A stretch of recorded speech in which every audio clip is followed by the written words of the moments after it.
Olá, boa noite. Começa agora o Jornal da Justiça desta quinta-feira, 1º de julho. O plenário do Supremo celebra a trajetória do ministro Marco Aurélio. Ele se aposenta no dia 12 de julho, depois de mais de 31 anos na corte. A sessão também teve o lançamento de um livro e de um site especial em homenagem ao decano. E você vai ver também na edição de hoje. Supremo fecha trabalhos do primeiro semestre com mais de 8.000 processos julgados em colegiado. Ministro Gilmar Mendes pede destaque e julgamento sobre realização de audiências de custódia por videoconferência será reiniciado no plenário do STF. Ministro Alexandre de Moraes arquiva inquérito dos atos antidemocráticos.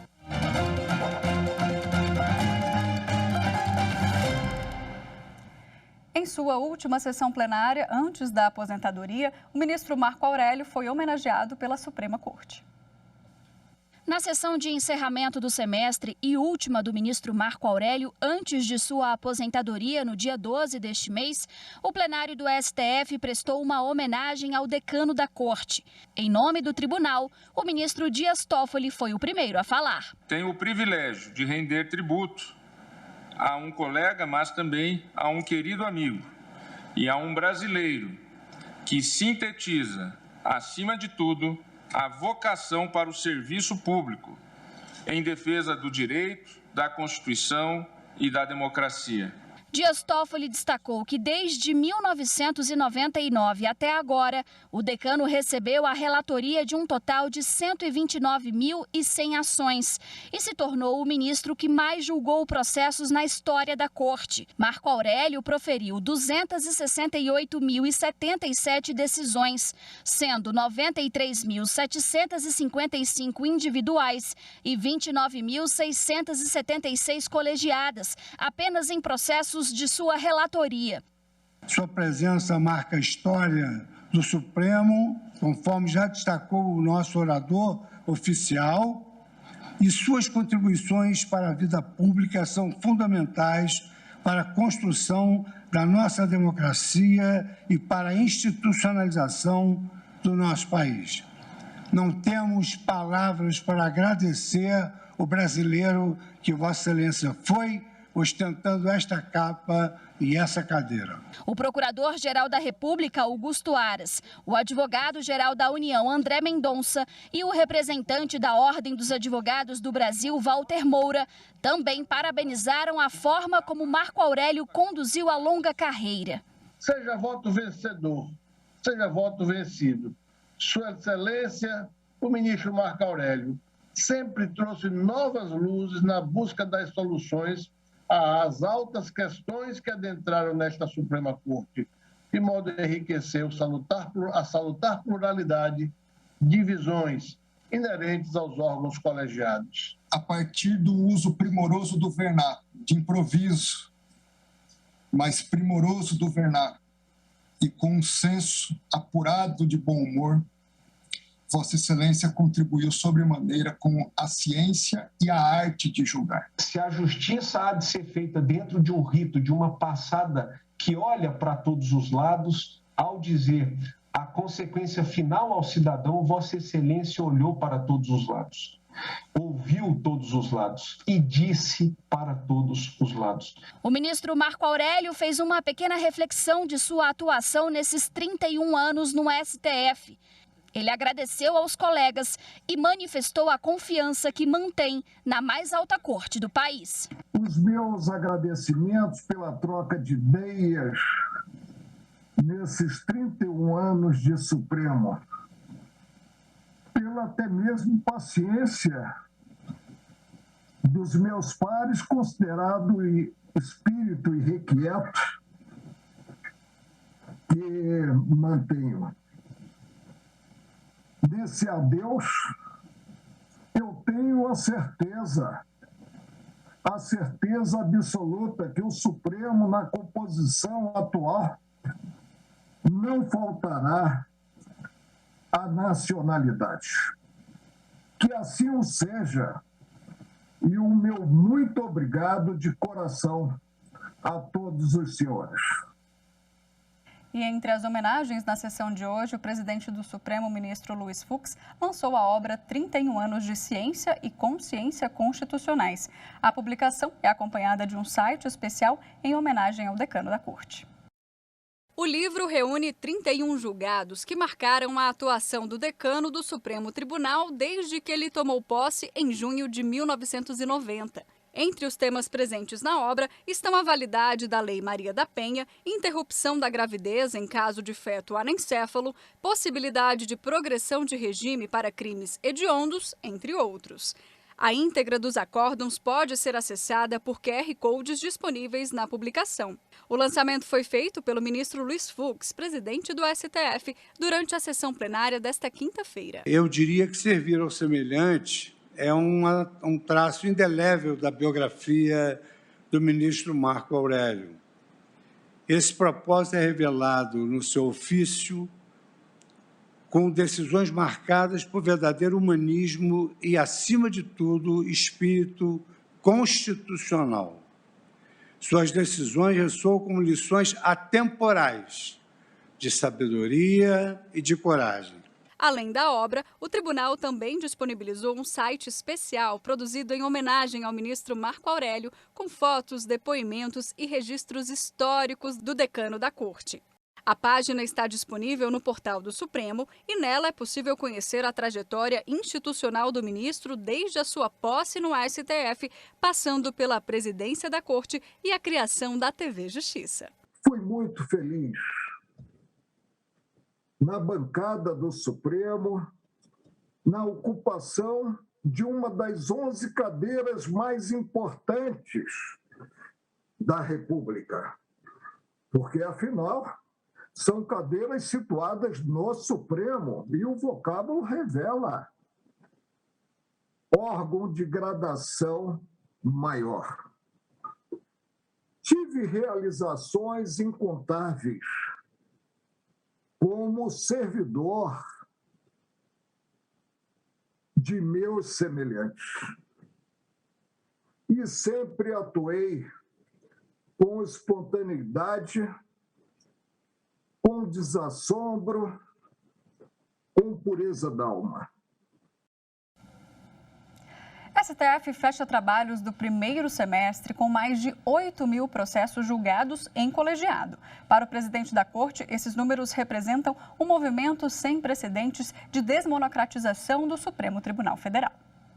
O balanço foi apresentado pelo ministro Luiz Fux na sessão plenária desta quinta-feira. No primeiro semestre de 2021, o STF julgou colegiadamente um total de 8.384 processos. O plenário, tanto nas sessões por videoconferência como nas sessões virtuais, julgou 2.647 processos. Por sua vez, a primeira turma, em 32 sessões, julgou 3.229 processos. A segunda turma, em 41 sessões, julgou 2.514 processos. Esses números são animadores na medida em que acentua a tendência, já observada nos últimos anos, de aumento do número de decisões colegiadas e de redução do número de decisões monocráticas nesta Corte.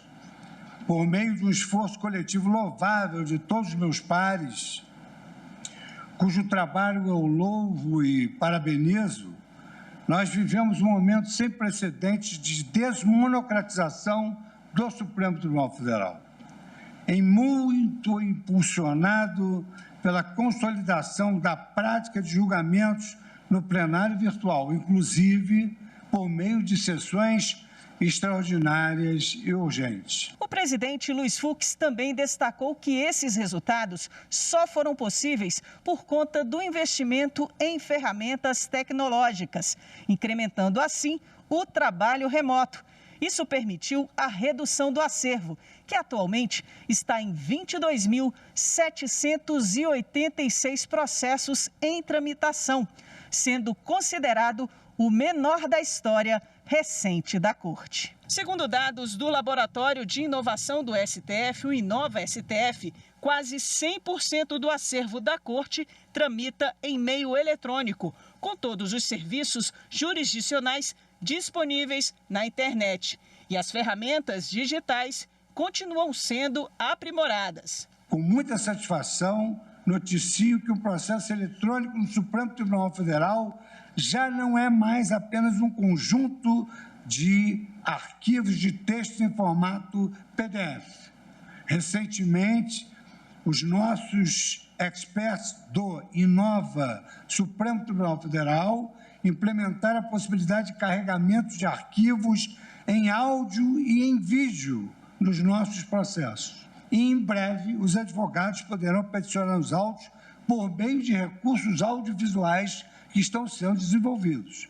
O presidente também ressaltou o cumprimento do STF aos preceitos da Agenda 2030 da ONU, marcando com selos dos Objetivos do Desenvolvimento Sustentável os processos com temas priorizados pelas Nações Unidas. 76% dos processos pautados para o julgamento na Corte neste primeiro semestre tinham pelo menos um dos selos. Para agosto, está previsto o lançamento da primeira edição da Revista Suprema e a inauguração das novas instalações do Museu do STF, um dos últimos projetos do arquiteto Paulo Mendes da Rocha.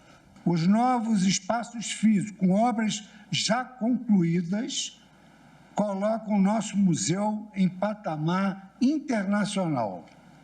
Neste período pandêmico, em que há restrições de circulação no edifício sede da Corte, tivemos o cuidado de virtualizar todo o acervo do museu, proporcionando a qualquer cidadão brasileiro, de onde quer que ele esteja, visitar virtualmente as dependências do nosso museu, conhecer a nossa história, os nossos valores e a memória do Supremo Tribunal Federal.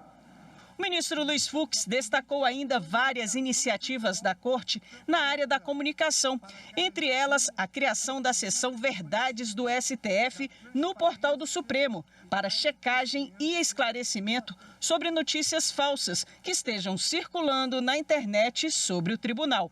Por fim, antes de encerrar os trabalhos do semestre, o presidente da Suprema Corte fez questão de ressaltar a união do tribunal ao longo deste período de crise sanitária. Dissenso não deve ser discórdia. As nossas discordâncias pontuais são naturais de um ambiente colegiado e democrático. Ao lado da virtude e da diversidade de posições, está o senso de pertencimento que cada um de nós constrói em relação ao tribunal, bem como o nosso dever de lealdade e de alteridade uns com os outros. E o plenário do STF aprovou a lista tríplice para a vaga de ministro substituto do Tribunal Superior Eleitoral, na classe dos juristas. Agora, cabe ao presidente da República decidir qual nome será escolhido. A lista tríplice aprovada pelo Supremo Tribunal Federal nesta quinta-feira é formada pela advogada Ângela Signac Baeta Neves, que é mestra em Função Social do Direito pela Faculdade Autônoma de Direito, FADISP, e vice-presidente do Instituto Brasileiro de Direito Eleitoral, IBRAD, pelo advogado Carlos Mário da Silva Veloso Filho, que foi conselheiro federal pela Ordem dos Advogados do Brasil, vice-presidente da OAB-DF e presidente do Instituto dos Advogados do Distrito Federal, e pela advogada Marilda de Paula Silveira. Ela é doutora e mestra em Direito Público pela Universidade Federal de Minas Gerais e professora de Direito Administrativo e Eleitoral. A lista será composta e remetida para Sua Excelência, o Presidente da República, com o primeiro nome Ângela Signac Baeta Neves, 11 votos. Carlos Mário da Silva Veloso e Marilda de Paula Silveira, ambos com 10 votos. Os três concorrem à vaga de ministro substituto do Tribunal Superior Eleitoral na classe de juristas. Agora, a lista tríplice segue para o presidente da República, Jair Bolsonaro, que vai escolher um dos nomes. A vaga hoje é ocupada pelo ministro Carlos Mário da Silva Veloso Filho. O biênio dele se encerra no dia 1º de agosto. Caso ele seja eleito, será reconduzido ao cargo. O Tribunal Superior Eleitoral é formado por, no mínimo, 7 ministras e ministros. Desse total, 3 devem ser do Supremo Tribunal Federal, outras 2 ou outros 2 precisam ser do Superior Tribunal de Justiça e mais 2 advogadas ou 2 advogados devem ser nomeados por quem estiver na presidência da República. E no próximo bloco, o ministro Edson Fachin determina que o Ministério Público Federal apure se o Rio de Janeiro descumpriu decisão da Corte sobre operações policiais durante a pandemia. A gente volta em instantes.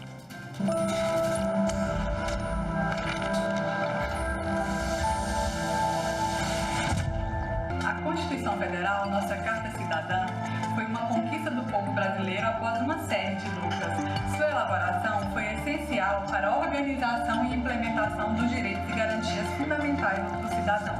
Agora, é preciso pôr em prática suas normas programáticas, norteando as ações políticas do Estado, a fim de atender às necessidades e os anseios do povo brasileiro.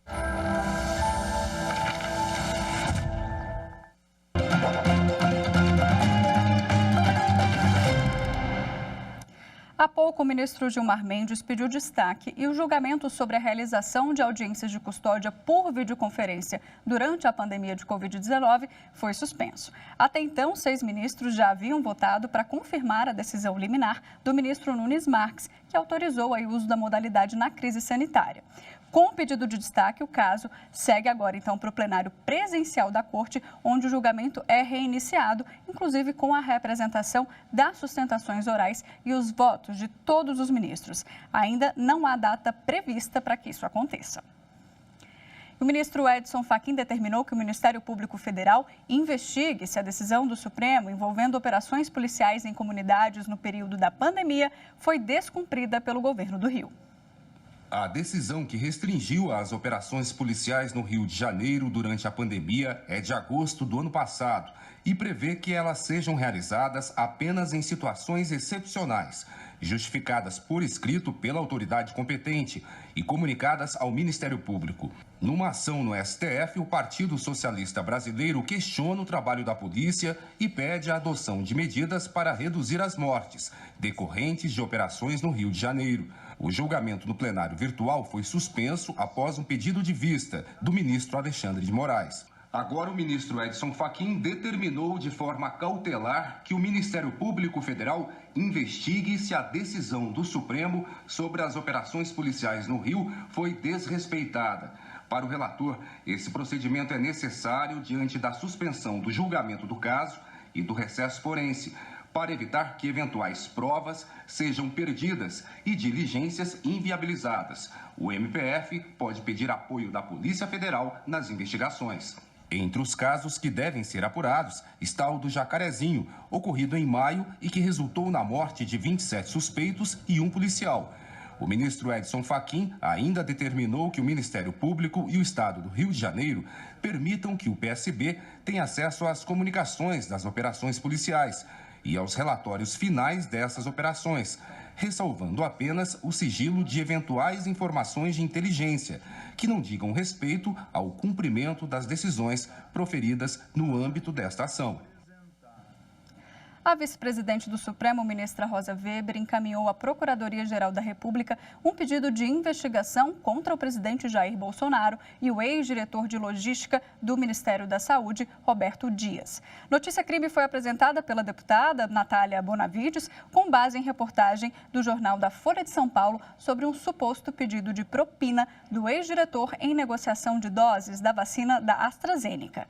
Dias foi exonerado do cargo nessa semana. Agora cabe ao Ministério Público avaliar se existem elementos que justifiquem pedir a abertura de um inquérito sobre o caso. O ministro Og Fernandes, do Superior Tribunal de Justiça, determinou a soltura de 4 investigados no âmbito da Operação Faroeste. Eles vão ter que cumprir medidas agora cautelares como o uso de tornozeleira eletrônica. Outros 2 investigados vão seguir presos. Devido à conclusão da fase oitiva de testemunhas e do caráter subsidiário da prisão cautelar, o ministro Og Fernandes substituiu por outras medidas cautelares a prisão preventiva de 4 investigados na Operação Faroeste, que é por esquema de venda de decisões judiciais para o cometimento de atos de grilagem no Oeste Baiano. Entre as medidas cautelares estão o monitoramento por tornozeleira eletrônica, a proibição de acessar as dependências do Tribunal de Justiça baiano e o impedimento de contato com outros acusados, com servidores ou terceirizados do mesmo tribunal. Tiveram a prisão revogada a desembargadora do Tribunal de Justiça da Bahia, Maria do Socorro Barreto Santiago, o advogado Márcio Duarte Miranda, o assessor do Tribunal Baiano, Antônio Roque Neves, e a empresária Geiciane Maturino dos Santos.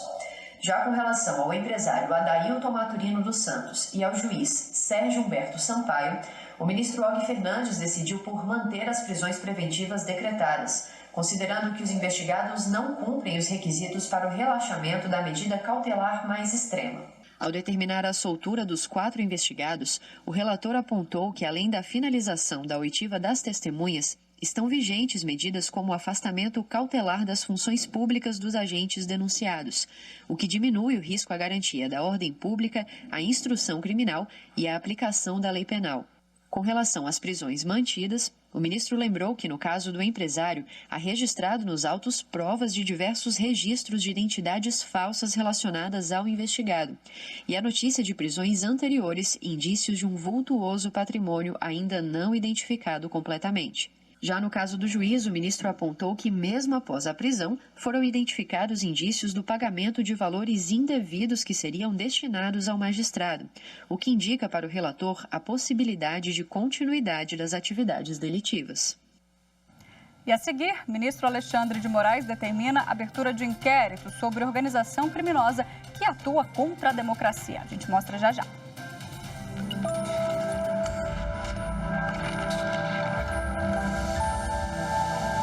Aquele Brasil que existia no processo constituinte é totalmente diferente do Brasil que a gente tem hoje, graças à nossa Constituição. Claro, ainda temos muito a crescer, nós temos muito a melhorar, mas não podemos dizer que temos um país totalmente diferente após a publicação da Constituição Federal de 88.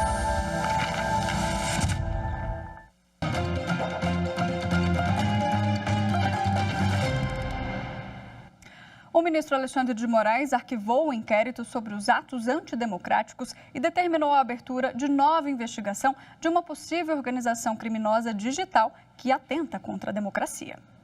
O novo inquérito deverá ser distribuído também ao ministro Alexandre de Moraes. Para o ministro, há fortes indícios e provas significativas da existência de organização criminosa de atuação digital e com núcleos de produção, publicação, financiamento e político, absolutamente semelhante aos identificados no inquérito da fake news, com finalidade de atentar contra a democracia e o Estado de Direito. Por isso, Moraes determinou o compartilhamento das duas investigações. Na decisão, Alexandre de Moraes destaca que a existência de grupos coordenados que utilizam de forma recorrente redes sociais e mídias alternativas como instrumentos para a concretização de atos de disseminação de notícias fraudulentas para atacar membros do Supremo Tribunal Federal e outras autoridades constituídas para a promoção de ataques às próprias instituições democráticas de representação política e social do Brasil, especialmente quanto à legitimidade do poder legislativo.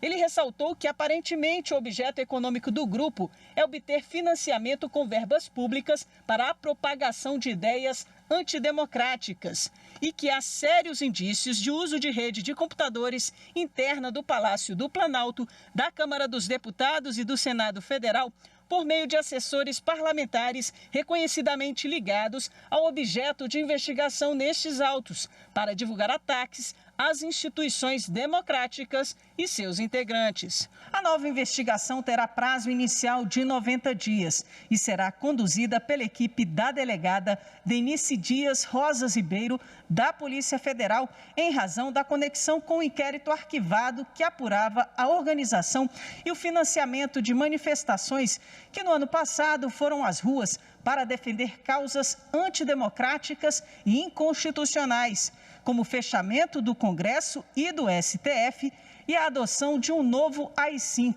o ato mais repressor da ditadura militar. Em junho, a Procuradoria-Geral da República se manifestou pelo arquivamento do inquérito em relação a investigados com foro privilegiado no STF e o prosseguimento do caso na primeira instância em relação aos alvos que não contam com a prerrogativa de foro. O argumento é de que as investigações da Polícia Federal não conseguiram apontar a participação dos deputados e senadores nos supostos crimes investigados. Na sessão plenária de hoje à tarde, o Tribunal Superior Eleitoral considerou que o registro de candidatura de Maria Edina Fontes estava regular. Ela foi eleita prefeita da cidade de Lago do Junco, no Maranhão, em 2020. O Ministério Público Eleitoral disse que Maria não poderia disputar as eleições do ano passado porque ela foi casada com um político que ocupou a prefeitura nos 2 mandatos anteriores. Mas o TSE entendeu que a separação dos dois ocorreu a tempo suficiente para permitir a candidatura de Maria. No mandato 1, não pode, mesmo em qualquer momento que tenha separado no mandato 1, não pode ser candidato no mandato 2. Agora, aqui não é esse o caso. Separou no mandato 1, o mandato 1 é 2016. No mandato imediatamente seguinte, aí sim incidiria a súmula vinculante 18, mandato de 17 a 20, não houve nada. Veio a ser candidata em 20, no mandato 3.